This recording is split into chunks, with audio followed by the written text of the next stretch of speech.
In 2008, Brandon Swanson was a 19-year-old college student enrolled in a community college in a little town in Minnesota called Canby. The town had a population of less than 1,000 people. He lived in Marshall, Minnesota, which was about 30 minutes away and was only slightly larger than Canby. Brandon was in his sophomore year at the community college and planned at the end of the year to transfer to a much larger four-year university where he would complete his degree. On the last day of classes that year, on May 13th, Brandon and some of his friends decided to go out and celebrate, because not only did they now have this nice vacation, but for Brandon it was a big deal. He was getting ready to transfer to that larger school. So that night, Brandon met up with his friends kind of near where they went to school. There was a couple different backyard barbecue type college parties going on, and Brandon was having a good time with his friends, and at some point a little after midnight he decided he was just ready to go home. He was tired. Instead of taking the preferred route, which would have been Highway 68 back to his home in Marshall, Minnesota, he decided to take some back roads. Later, when police were interviewing some of the people that were at those two backyard parties that Brandon had attended,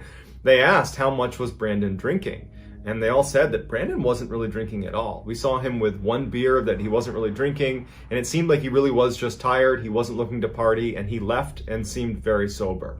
As Brandon is taking these back roads back to his home in Marshall, Minnesota, he ends up getting into a minor accident, but his car gets stuck in the ditch. So he can't get his car out of the ditch. He's totally stranded. The first thing he does is he calls his friends that were at the parties with him, but no one's picking up their phone. So at some point, he's probably pretty embarrassed. He ends up calling his parents and says, "Hey, I'm totally fine, but I'm letting you know I got into an accident. I'm near Lind, Minnesota. Here's the directions of how to get here.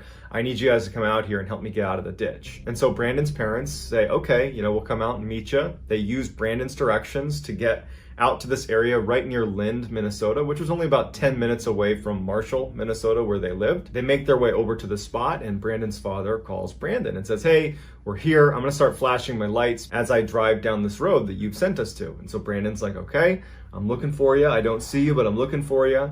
He had given them really specific directions to where he was. And while they stay on the phone with each other, Brandon's father would flash his lights repeatedly and drive all around the area that had been described as where Brandon was. When Brandon keeps saying that he can't see their car, he doesn't see their lights, he begins to describe again how to get to where he is. And he's telling his parents, "Did you turn on this road? Did you come down this way? Are you near Lind, Minnesota? Are you sure you're where you need to be?" And his parents would respond, "Are you sure you're giving the right directions? Because we're here. We're flashing our lights and you don't see us." At this point, Brandon gets in his car and he starts doing the same thing, flashing his lights. Granted, he can't move his car, so it's only one direction, but he's flashing his lights and he's telling his parents, "Do you see me? I'm flashing my lights." And they both were unable to see each other. Both parties being very frustrated with each other, Brandon just says to his father, "Listen, I'm gonna just walk to Lind. I can see the lights right there. I have a friend in Lind that can probably help me get my car out of here. I'm just gonna walk over there. It's probably like a 30-minute walk to Lind. I'm gonna walk towards the lights." Later, when police interviewed Brandon's father would say, it did not seem like Brandon was drunk. It didn't seem like he was confused. He seemed totally lucid and very easy to talk to. We were having a very normal conversation. Brandon's father stays on the phone with Brandon, and for 47 minutes, Brandon walks down this gravel road away from his car on the phone with his father. His father's just waiting for him to get to Lynn so he can, breathe a sigh of relief, make sure his son's okay.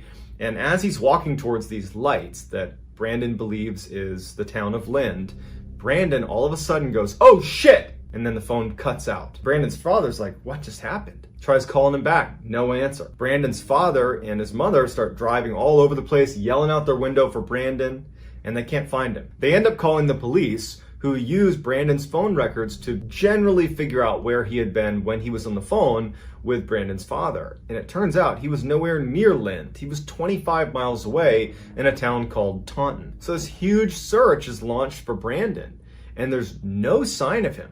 They never get in touch with him on the phone. They never find his phone. They never find anything to do with Brandon. He just disappeared after seeing something on the road after walking towards some set of lights that he thought was Lind, but it wasn't. It was Taunton. But was he really walking towards town, or what was it? What were the lights he was walking towards? To this day, Brandon's family leaves their front porch light on in hopes that someday Brandon will just show up again. In 1953, Ronald Tommen was a sophomore at Miami University in Ohio. He was a business major, and he was living in a dorm room inside of Fisher Hall. Fisher Hall was a converted insane asylum, and all the students there believed that Fisher Hall was a haunted dorm. It was one of those places where you tried to stay away from if you could. On April 19th of that year, Ron was in his dorm room inside of Fisher Hall. It was very snowy outside. He was listening to the radio and reading a book. At 8 p.m., he must have thought about getting into bed, and when he did, he pulled back the sheets and found that someone had left a dead fish in his bed. And so at 8 p.m., there was an official request from Ron to get new sheets sent up to his room. At about 8:30 p.m., we don't know what it was, but something disturbed Ronald enough to where he ran out into the hall. We don't know what it was. People think it was a disturbing sound or someone yelling for help. We don't know. It's totally speculation, but something alerted him so quickly that he dropped everything he was doing. He left the radio on, lights on, book open, all of his ID cards, his wallet, everything, his shoes, everything stayed in his room, and he ran out into the hall. When his roommate came back at 10 p.m., the door to their room was open, and he saw that all of Ronald's things were just laying out. The lights were on, but there was no sign of Ron. Okay, maybe he left and went to his frat house because Ron was a part of a frat. But the next day, when he couldn't get in touch with Ron, he ended up telling authorities that his roommate had been missing since the night before. When police began investigating, they saw that he had been studying a psychology textbook before he ran out into the hall. And he had actually dropped the only psychology course he was taking 3 weeks earlier. His car was still parked right outside the dorm. There was still a couple $100s inside of his bank account. And because he had not taken anything from his room, people believe he basically left in a t-shirt and shorts with no money, no shoes, no anything. A woman living 12 miles away from the campus would later report that the same night he went missing, a man looking like Ronald Tommen, matched his description exactly, showed up at her door. And she opened the door and she said he was visibly frightened. He kept looking around like something was after him, but he seemed very upset. He was totally disheveled. He didn't have a jacket on. He didn't have shoes on. There was no car outside of her house. So this kind of crazy looking guy comes up to the door and he says, "You got to tell me where the bus stop is. I got to get out of here. Where's the bus stop?" And she pointed down the road. He immediately turned and he ran away. And that was the last anybody saw of him. 5 months before Ron ran out of his dorm room to investigate some sound in the hall, or whatever it was in the hall, he had gone to a coroner's office to ask to have his blood typed. And the coroner said in 35 years, he's never had someone come to him and ask him to do a blood type for them. Ronald could have just gone to a local physician on campus to do that for him. So it seems strange that he would have gone to a coroner, of all people, to get his blood typed. Tommen's parents said they spoke to him a week before he went missing, and they said there was nothing unusual about him. He seemed like he was happy, well-adjusted. He had no clear stress in his life. It just didn't add up. To this day, no one knows where he is, and no one knows what he heard in the hall that made him run out and then ultimately vanish. In 2014, a couple came back to their house in Seattle, Washington, and found it absolutely destroyed, but in totally baffling ways. All of their shoes that had the soles inside of the shoe ripped out. Someone had taken a big can of paint, taken the lid off, and flipped it upside down on the top of the toilet. Their mail had been ripped to pieces, and it was laying all over the ground. Their clothes had been ripped out of all the drawers. There was this piece of wood that they didn't know where it came from that had a single screw screwed into it that had been wedged between a door and the door frame, but it wasn't blocking it from opening. It was just like someone wedged it in the middle of the door for some reason. There was hand lotion all over the door handles of some of the doors in their house. There was also a purse sitting on their bed that had the ID card of a 27-year-old woman who they didn't recognize. The couple does a quick look around, but is worried someone might still be there, so they leave and they call the police. The police show up and they're just as confused as the couple because nothing was stolen. There was no sign of forced entry. It was just like someone came in there and wrecked the house and then left. It was very confusing. And so ultimately the police just went back to their precinct to write up the report and told the couple, hey, lock your doors and, be on the lookout for someone trying to rob you again. After the police left, the couple began cleaning up the mess inside of their house. And after a couple hours of doing that, they decided, we'll finish this up tomorrow. They're laying in bed and they start hearing this sound that sounds like an animal dying coming from underneath their bed.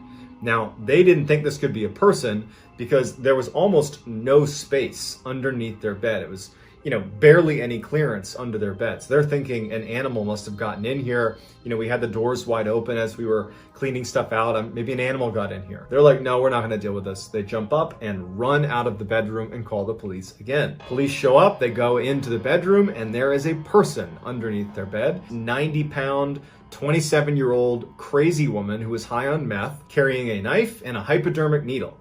And she was under there burrowing a hole underneath the bed. She was the same woman that was on that ID card in the purse that they had found earlier. Her story was she climbed up the tree that was outside the window and jumped into the second floor window while the couple was gone.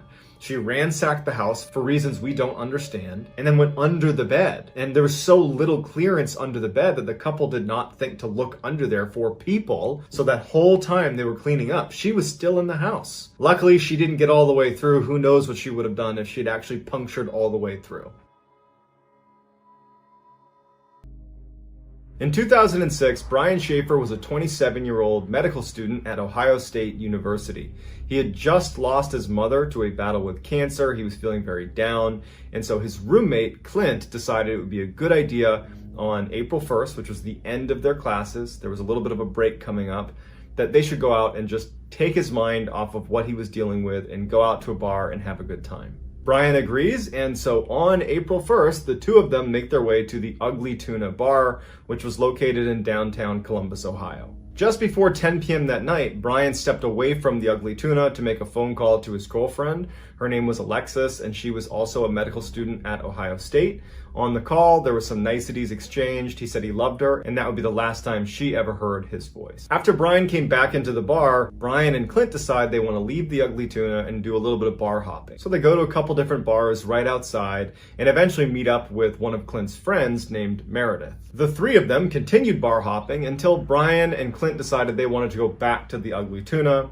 Meredith offered to drive. So they drive back to the Ugly Tuna, and at about 1:15 in the morning, security cameras right outside the Ugly Tuna pick up the trio walking into the bar. At about 2 a.m., that same camera picks up Brian Schaefer stepping out of the bar and speaking to two college-aged females before at some point saying goodbye to them and walking back into the bar. At some point between 1:15 when the trio arrived and 2 a.m. when Brian is seen alone outside with those two other girls, Brian and Clint and Meredith got separated. Clint and Meredith tried calling him, they tried yelling for him, they couldn't find him. They assumed he must have got tired and just left the bar at some point because he only lived 6 blocks away, and if he wanted to, he could walk home. So they don't think much of it, and they ultimately leave the bar to head home themselves. The following day, Brian's girlfriend, Alexis, tried giving Brian a call, but it went straight to voicemail. She figured he could be sleeping off a hangover, so she didn't think much of it.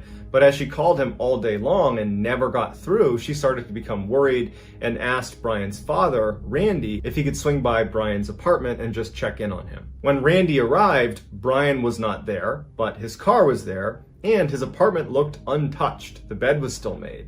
There wasn't any signs of Brian having been there recently. At this point, Randy communicates with the police, who immediately launch a huge search for Brian. And the police, they review the footage from the Ugly Tuna, and it shows Brian along with Clint and Meredith making their way into the Ugly Tuna at 1:15 in the morning. Then it shows Brian leaving at 2 a.m. to speak to those two college girls that were outside the bar, but then he goes back into the Ugly Tuna. There is no video footage after that of Brian ever leaving the Ugly Tuna. There was one other exit from the Ugly Tuna that was not covered by a camera. However, it was under very heavy construction and in no way appeared to be a regular exit. It was completely blocked by construction materials, and there was no sign that Brian had ever even gone near that exit from all of the other cameras inside. Police went to surrounding buildings that had cameras pointed in any way near the Ugly Tuna to try to pick up some sign of Brian leaving the bar after 2 a.m., but there weren't any.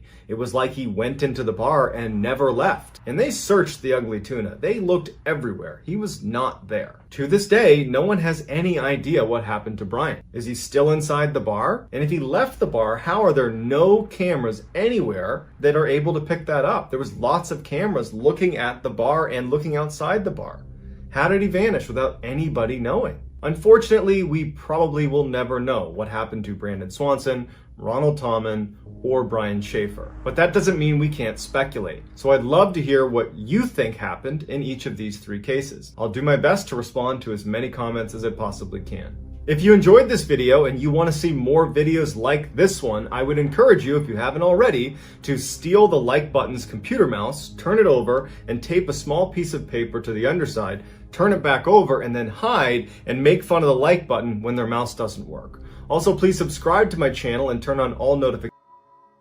In 2017, a young college girl who was living alone in an apartment started to notice that something didn't feel right. In the morning, she'd get up and she'd open her fridge, and some of the food that she would leave in there, it appeared like there was less of it. A couple times she would wake up and she'd walk out into her living room, and one of the pillows would be in a different position or had even fallen off the couch. There was just little things happening in her apartment that collectively was actually pretty unsettling and was starting to scare her. And she started having these nightmares at night that someone was breaking into her apartment. One night, she wakes up from one of those nightmares and she's drenched in sweat. She decides she's going to take a shower before she goes back to sleep. She goes to her bathroom and she brings her phone. She would play music while she was taking a shower. She would put her phone right up against the window that was next to the shower curtain, so at any time she could reach over, change the song, and then keep showering. She had a very old door on the bathroom where there was actually a key on the inside of the door that if you wanted to, you could actually lock the door and then take the key out, and the only way to open it again, even from the inside, is with that key. So she's taking her shower, she's listening to music, and at some point she wants to change the song. And so she pulls the shower curtain back just enough to reach her hand out to touch next on her phone when she stops. The phone was reflecting something in the middle of her bathroom, and it was a dark figure standing in her bathroom, shoulders squared up to the actual shower. So someone is standing in the middle of her bathroom facing her right now. I don't know how she did this, but she stayed composed. She retracted her hand, turned the water all the way to scalding hot. She took the shower head out, and once the water was so hot there was steam all over the bathroom, in one fell swoop, she ripped open the curtain and sprayed the water directly on the face of the person standing right there next to her. She runs past this person who's now clutching their face and screaming in pain. She grabs the key on her door on the inside, locks it, takes the key out, runs out of her bathroom, slams it behind her, locking the intruder in the bathroom. The girl runs into her kitchen to get her butcher knife. She had one nice knife, but when she went into the kitchen, her one butcher knife, she couldn't find it. She ditches the idea of getting a knife and instead grabs a towel and runs out of her apartment. She makes it outside. She calls the police. The police show up. The girl gives them the key to the bathroom.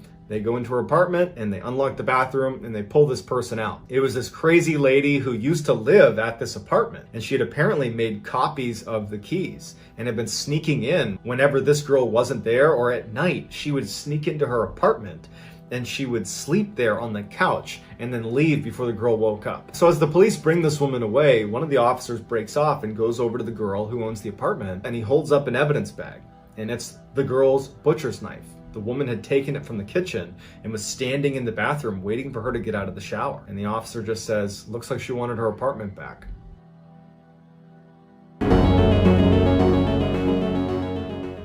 In 2014, a 16-year-old girl living in the UK was home one night with her mom, and she was in her bedroom and she was flipping through her phone when she gets a text message.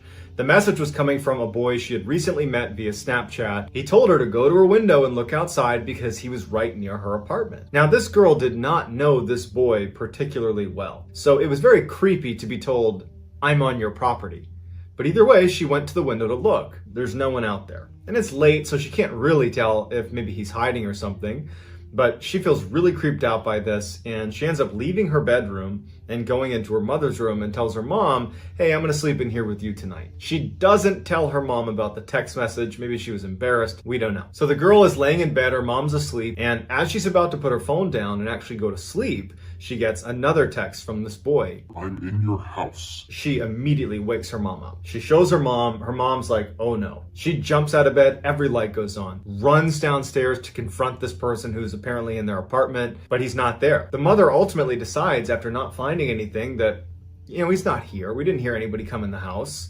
The doors are locked, everything's locked. So they did another sweep through the apartment and checked every entrance, locked everything. Let's just go to bed. So they go back into the mother's bedroom, shut and lock the door, and the two of them go to sleep. The next morning, the mother is still sleeping. The girl wakes up a little bit early and she decides to go into her bedroom. As soon as she walked in, she would later tell reporters that immediately she felt like she was being watched. And so she starts doing a cursory check of her small bedroom. She, pulls the door aside, looks behind the door. She opens her closet, pulls her clothes aside, looking around, there's no one in there. And she's thinking to herself, that boy got to my head and I'm psyching myself out. She looks down at her bed, and she used to keep all of her shoes lined up next to her bed. And she was really OCD about how she organized her shoes. And she noticed that one set of shoes was out of place. It was a subtle thing that really only she would be able to recognize. And so she gets down on her knees to rearrange the shoes, and that's when she sees something out of the corner of her eye. Her bed was slightly elevated, and so she had a little bit of a line of sight under the bed as soon as she was kneeling. And under the bed is a face, and it's the face of the boy who had said, "I'm outside your house," and he's the same one who said, "I'm in your house." And he's smiling up at her and he's clutching his phone, looking at her. She runs out of the room. She runs to her mom's room and says, "He's in there, he's in there." The mother comes barreling in, protective mama coming in. The boy's out from under the bed. The boy in a panic runs to the window, pulls it open and jumps out of the window. The boy would turn out to be Kyle Ravenscroft, and he had very quickly become obsessed with this girl. And he just wanted to be close to her. And so when she got that text message that was, "Hey, come look out your window," he was hiding.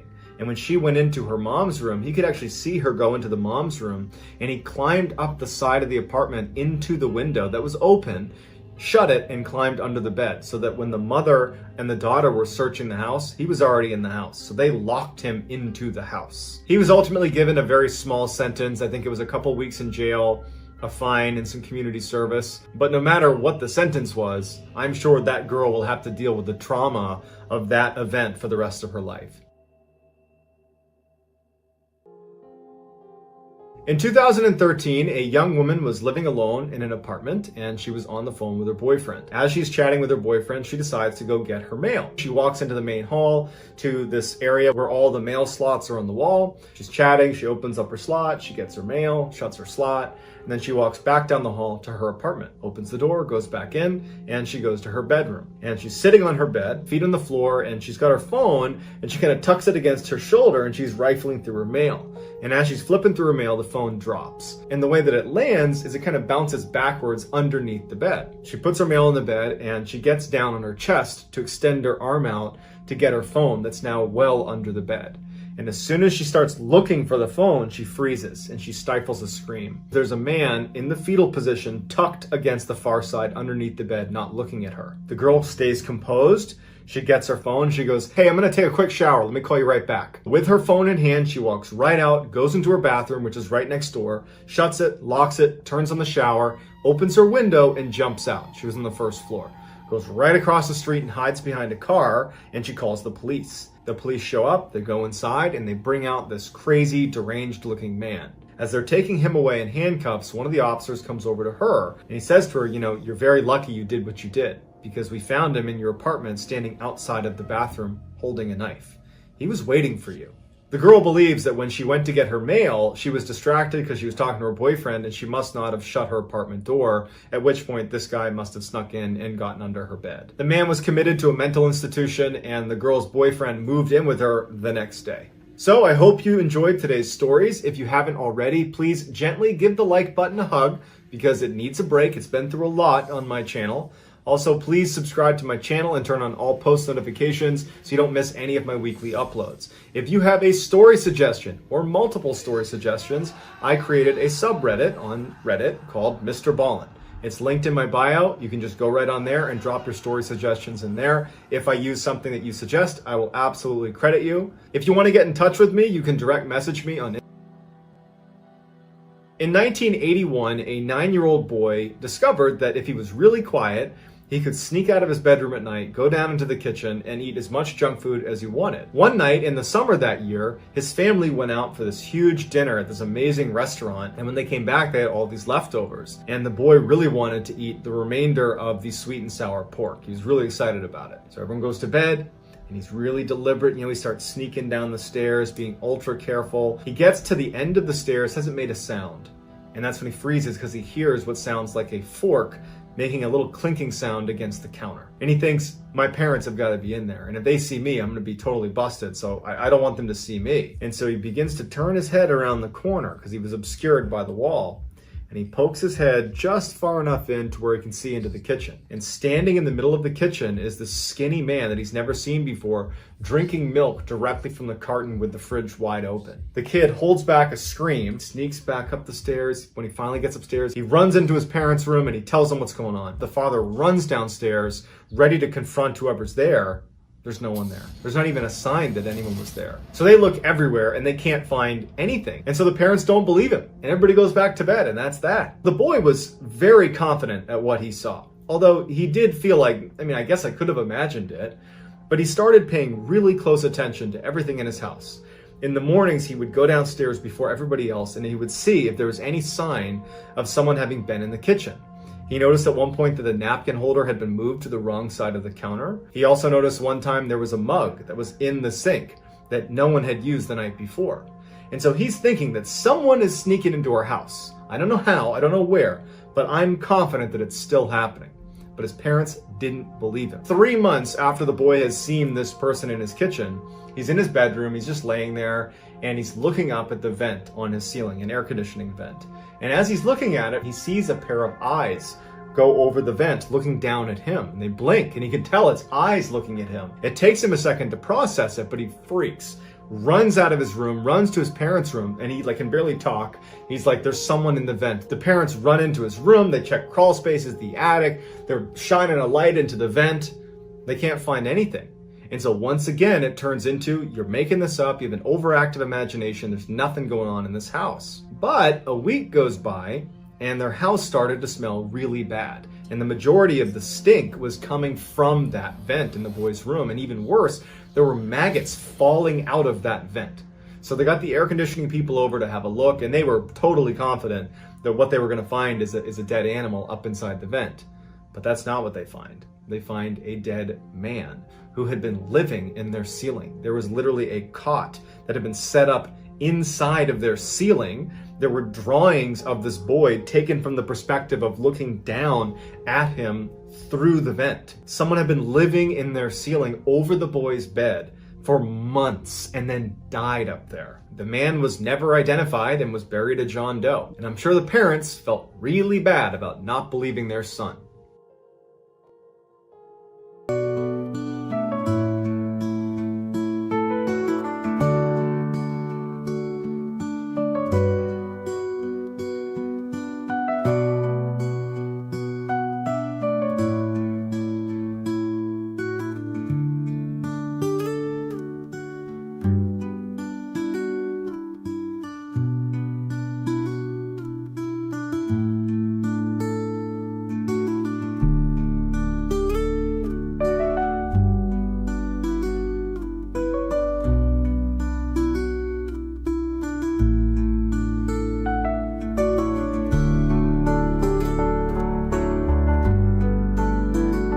John Lang was a former U.S. Marine who lived in Fresno, California. And in 2015, while he was living there, he was at a local store and he noticed in the parking lot that some police were acting suspiciously. He did some digging and he noticed that they were running a scam. The police would scan license plates of parked cars in these parking lots, and if they got a hit, they would wait until that person came back, got in their car and drove away. The police would follow them and then pull them over and act like it was just a routine thing when they knew they were going to be able to bust them on this particular violation. This was totally unethical and totally illegal. So Lang began posting on his Facebook about this scam, and he would tell people that this was profit driven. The Fresno PD, they operated on a quota system, so the more people they could arrest, the more money they made. Lang also began posting comments on the Fresno Bee's webpage. The Fresno Bee was a local newspaper, and he would go to their comment section of different articles and he would voice this concern about the Fresno PD, and he would tell them that they need to do something about this, you need to investigate the Fresno PD. No one on Facebook was taking Lang seriously, and no one from the Fresno Bee was reacting to John's claims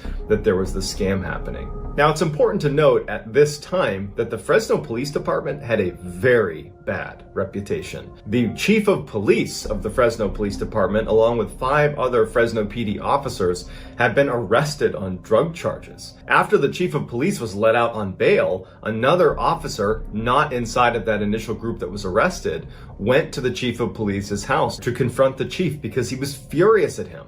That night, this officer was found dead right near the chief's house with a self-inflicted gunshot wound to the chest. The family of the deceased officer was like, no way, he did not shoot himself in the chest. But either way, no charges were pressed, although many people in the area believed the chief killed that officer and then covered it up. Following Lang's very public critique of the Fresno Police Department on Facebook and on the Fresno Bee, Lang became very concerned that the police department was upset with him for uncovering their scam and that now they were following him all over town and harassing him. And so as a protective measure, he set up a camera on the outside of his house watching the street.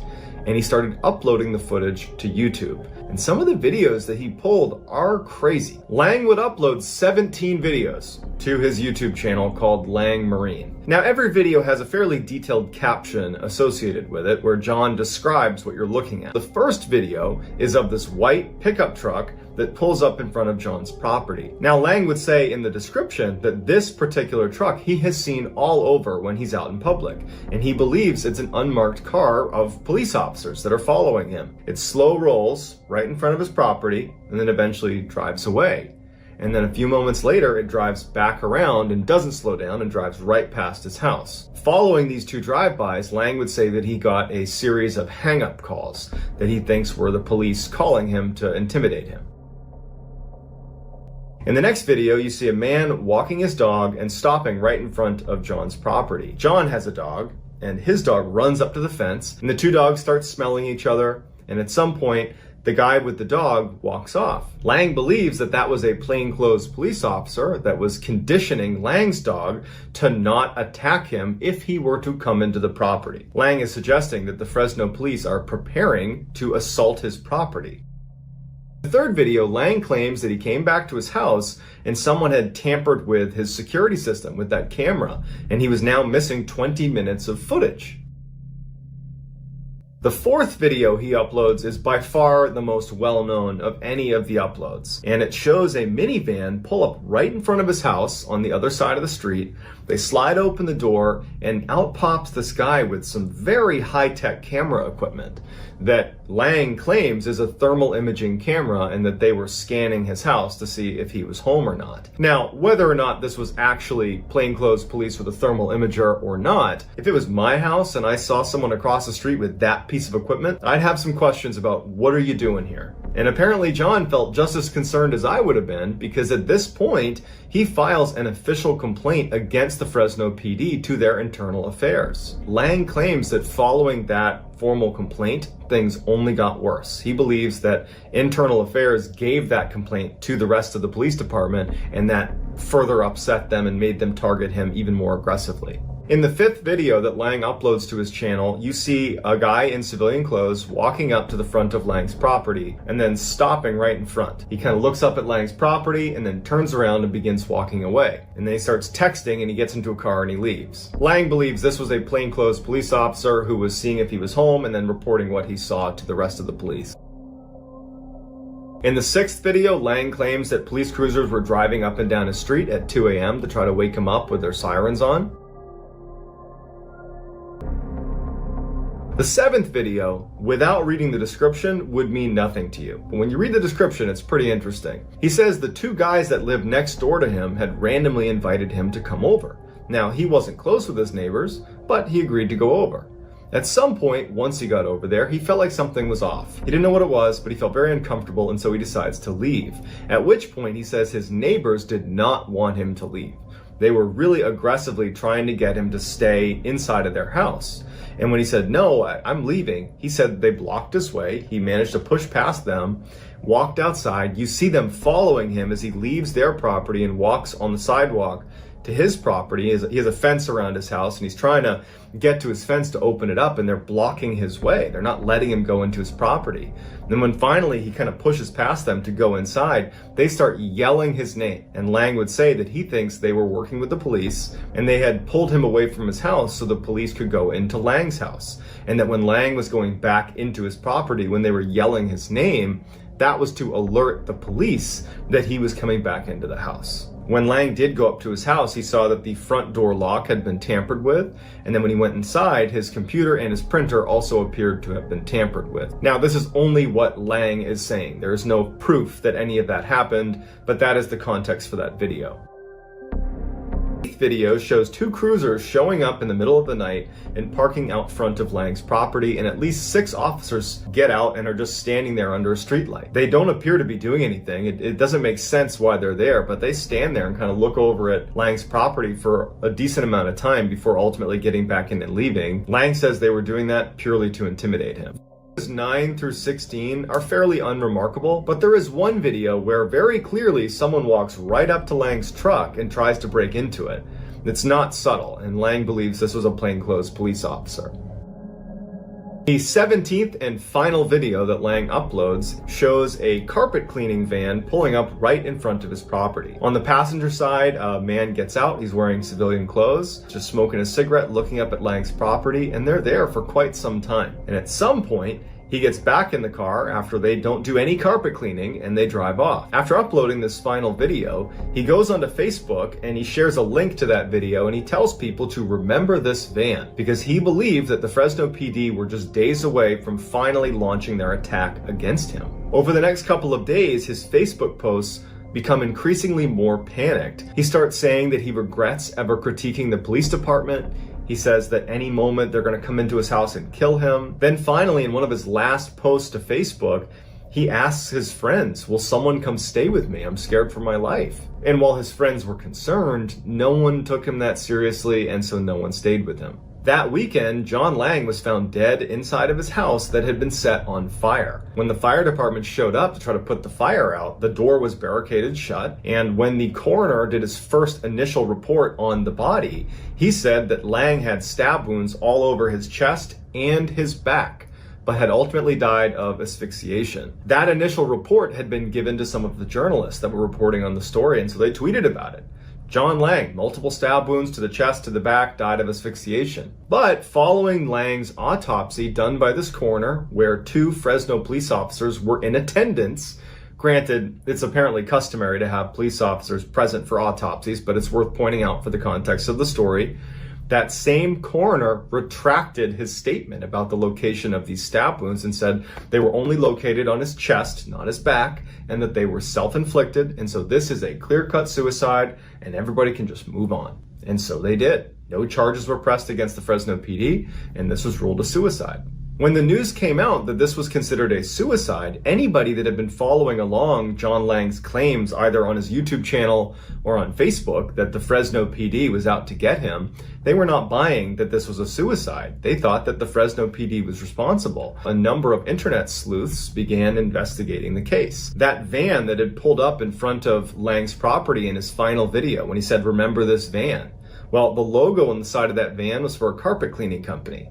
That didn't exist. Someone discovered that it was a fake company. Also, they found out that Lang had apparently tried to call his ex-wife a number of times right before neighbors had reported seeing smoke coming out of his house. There was this huge petition put together on change.org that's still active to try to reopen the coroner's investigation. But despite the strangeness surrounding John Lang's case, it has been ruled a suicide, and there's no sign that they're about to reinvestigate it. So did the Fresno Police Department attack John Lang in retaliation for him discovering their license plate scam? Or did John Lang commit suicide? Let me know what you think in the comments, and I'll do my best to get back to as many people as I can. If you liked this video and you haven't done this already, I would encourage you to go to your local supermarket and buy a candy apple making kit, but instead of using apples, put in a big red onion. Dip one of those in there and then give that to the like button. Also, please subscribe to my channel and turn on all notifications so you don't miss any of my weekly uploads. If you have a story suggestion, you can go to our subreddit just called MrBallen. It's linked in the description below, and you can post your story suggestions there. If I intentionally use one of your story suggestions, I will certainly credit you. If you want to get in touch with me, you can direct message me on Instagram. My handle is John Ballen.